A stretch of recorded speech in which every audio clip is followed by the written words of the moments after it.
Three old men shared a room at the nursing home.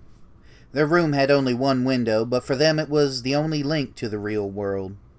Ted Conklin, who had been there the longest, had the bed next to the window.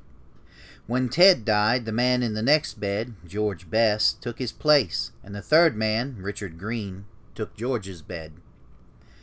Despite his illness, George was a cheerful man who spent his days describing the sights he could see from his bed. Pretty girls, a policeman on horseback, a traffic jam, a pizza parlor, a fire station, and other scenes of life outside.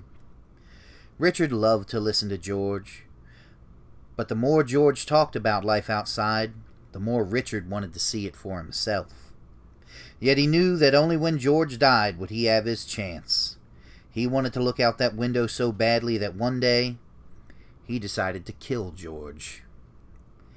He's gonna die soon anyway, he told himself. What difference would it make? George had a bad heart. If he had an attack during the night and a nurse couldn't get to him right away, he had pills he could take.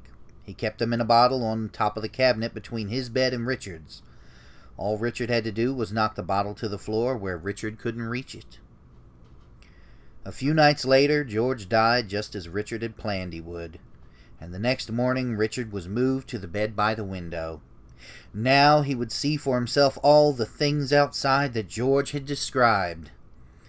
After the nurses left, Richard turned to the window and looked out, but all he could see was a blank brick wall.